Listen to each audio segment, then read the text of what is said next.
This is going to be our last garden update video, or more accurately, it's going to be our first homestead update video, because as you can see, I now have livestock, and we'll have these little cluckers on later in the video.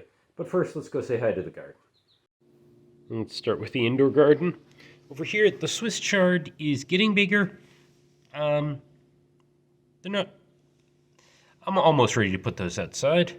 I don't know what these are that my wife planted are continuing to grow. Same there. The Calamansi tree hasn't grown much. I think this is going to go back outside. We're finally getting some warm weather. Officially, we're not past our 90 percentile last freeze for another couple weeks, but it's plenty warm out there, so I'm not worried. The radish bucket, I have no idea what any of these things growing in there. That doesn't look like a radish. That looks like weeds. And then over here, our indoor pepper, as you can see, has produced a pepper. And I don't think there's any other peppers on it growing currently, but I've got a bunch of little white leaves, or white flowers. So hopefully that'll be successful. And at the bottom, I've got some radishes growing down there. Now, for the seed starts, I put a bunch outside already. And as you can see, a lot still need to go out. Like back here in the middle section of this row, go over this side. I believe these are all tomatoes in back here. Those need to go outside. The front is the watermelons. Those need to go outside. Down here we've got some kind of peppers. Some of these have already been transplanted, but the rest need to be. And some more tomatoes. And eggplant are getting pretty big too. So all these are going to go outside. Clearly these need support because they're just falling over. And I ran out of support sticks, so that's why these aren't already all outside. This section's empty. My goal is to start some jalapeno and habaneros in there because I just couldn't get those seeds until recently, so I'll try to get those started indoors and move them out once they're big enough that I'm not worried about the birds eating them. Okay. So this bed looks pretty empty. My wife put down, basically this all got tilled, and my wife put down some seeds. So we've got, I believe on this end is where the bokchoy is going to come up, and on that end is where the bell peppers are going to come up. Obviously nothing yet. Let's take a quick look. Lake onion is draining. Clearly this was not the right part of the yard to till up and plant onions. So I learned we'll do it differently next year. But as you can see, some of these onions have survived. This is really, really swampy down here. So I don't want to walk over and potentially mess up the soil much. Let's pull that out of the way though.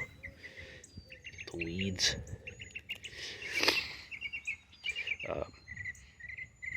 So yeah, my onions have been pretty unsuccessful, we'll call for the first year at this property. Oh well.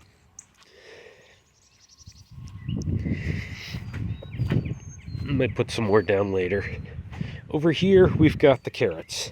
Now, the soil here is a whole lot of clay, so it's not particularly good for root vegetables.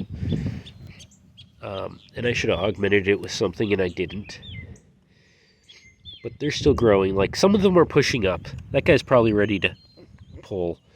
But these little guys, there's like nothing above the surface, so those need some more time. The onions here, we just happened to pick them up at Home Depot because they had onions. If, for what it's worth, this little square over here, that was $5 worth of onion starts. This section from like here to there was $5 worth of onion sets. The goal is these onions are just going to get used for scallions. My wife really likes scallions. But definitely if I was going to do that again, I'd buy the sets because you just get so much more for your money.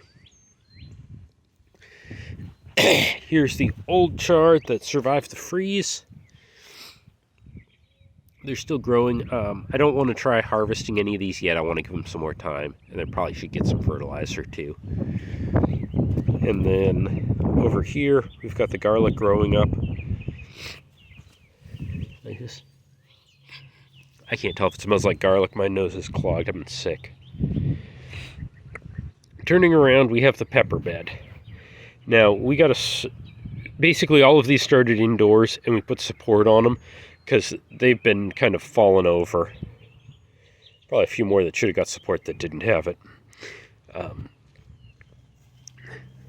But like these ones went out earlier, and they just perked right up.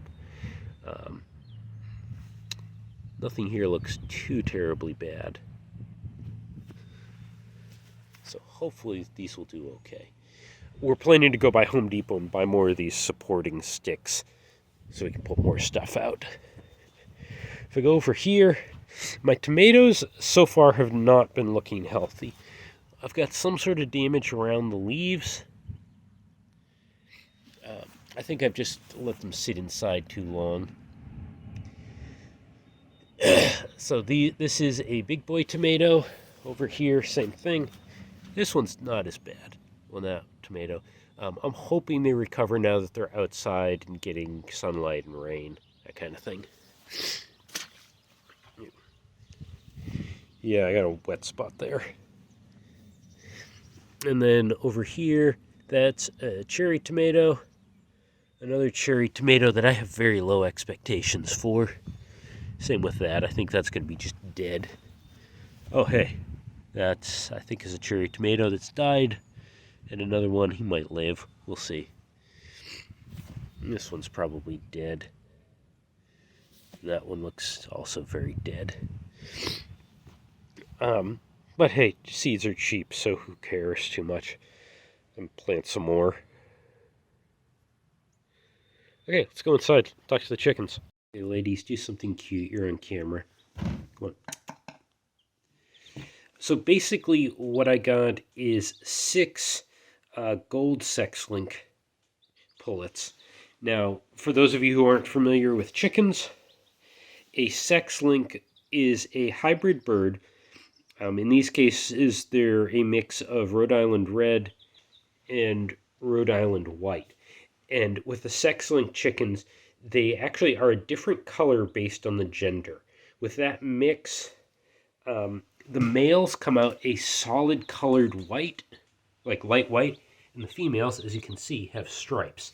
And that's kind of important because if you want eggs, you want females. The males don't lay eggs. And the males are also the ones who do the whole cock-a-doodle-doo thing. So a lot of areas just don't allow you to have roosters. And with the sex links, that's not an issue because you can tell what kind of bird you get right when you get it. Now, I got these on Wednesday. Let's see if we can get the camera down there to say hi. They're all hiding under their brooder there. I got them on Wednesday.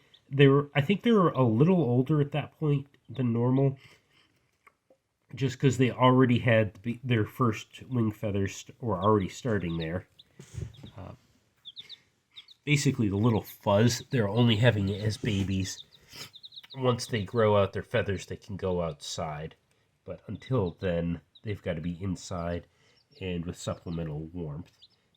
This heating plate that they're hiding under is substituting mother hen and giving them some warmth, and they're also hiding under it to get away from me at the moment. But these guys should live about 5 years and should start producing eggs in about 6 months. So they're going to get free ranged. I haven't built a coop yet, but there'll be some videos on that when I get there. Okay, good. They're not going to attack my phone.